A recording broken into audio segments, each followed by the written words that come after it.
what could you do to improve yourself? Well, let's step one step backwards. The first question might be, why should you even bother improving yourself? And I think the answer to that is something like, so you don't suffer any more stupidly than you have to.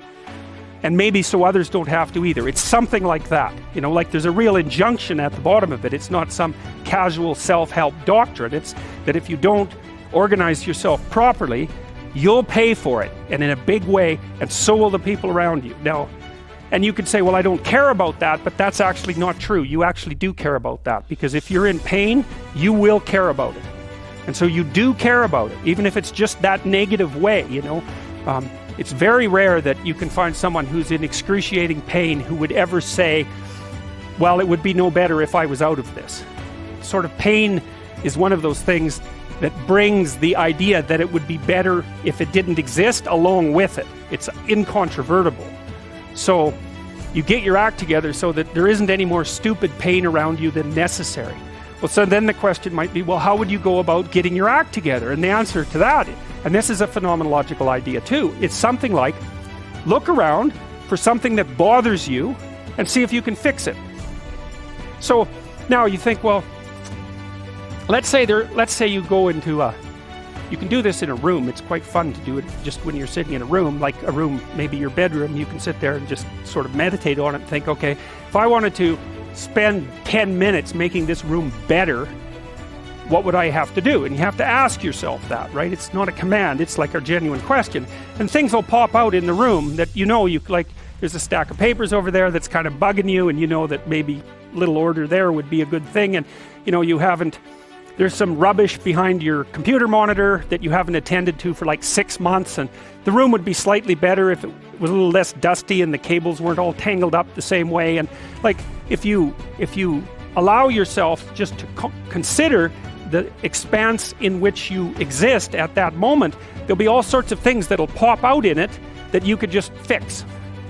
And I might say, well, if you were coming to see me for psychotherapy, the easiest thing for us to do first would just be to get you to organize your room. You think, well, is that psychotherapy? And the answer is, well, it depends on how you conceive the limits of your being. And I would say, start where you can start. If something announces itself to you, which is a strange way of thinking about it, as in need of repair, that you could repair, then, hey, fix it. You fix 100 things like that, your life will be a lot different. I often tell people too, fix the things you repeat every day, because people tend to think of those as trivial, right? You get up, you brush your teeth, you have your breakfast, you have your routines that you go through every day. Well, those probably constitute 50% of your life.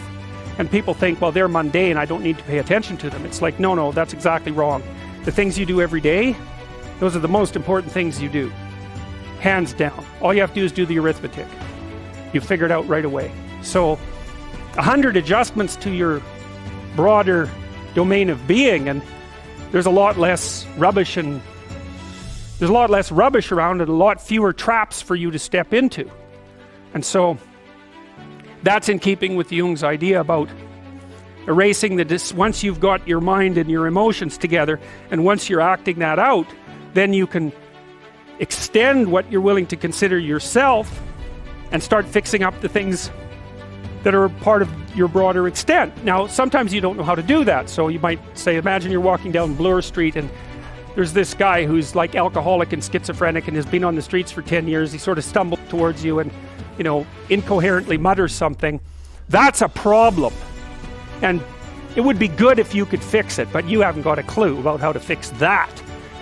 You just walk around that and go find something that you could fix, because if you muck about in that, not only is it unlikely that you'll help that person, it's very likely that you'll get hurt yourself. So, just because while you're experiencing things announce themselves as in need of repair, doesn't mean that it's you right then and there that should repair them. You have to have some humility. You don't walk up to a helicopter that isn't working and just start tinkering away with it. You have to stay within your domain of competence. But most of the time, if people look at their lives, it's a very interesting thing to do.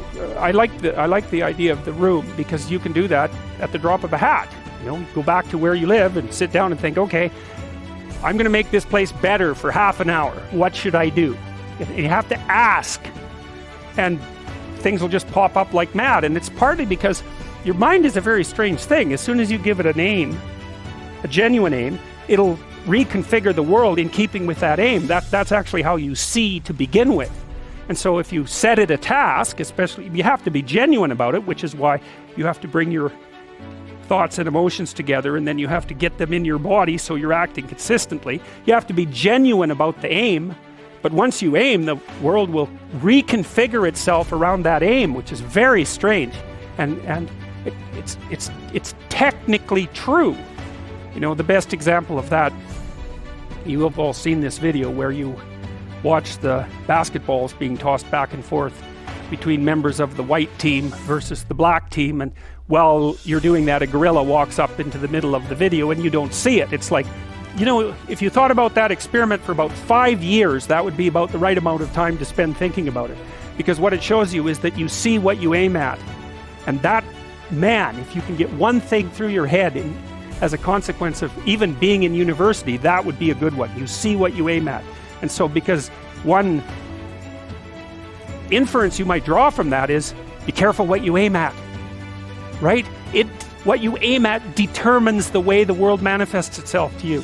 And so if the world is manifesting itself in a very negative way, one thing to ask is, are you aiming at the right thing? Now, you know, I'm not trying to reduce everybody's problems to an improper aim. People get cut off at the knees for all sorts of reasons. You know, they get sick, they have accidents. There's a random element to being, that's for sure. And so you don't want to take anything, even that particular phrase, too far. You want to bind it with the fact that random things do happen to people, but it's still a great thing to ask.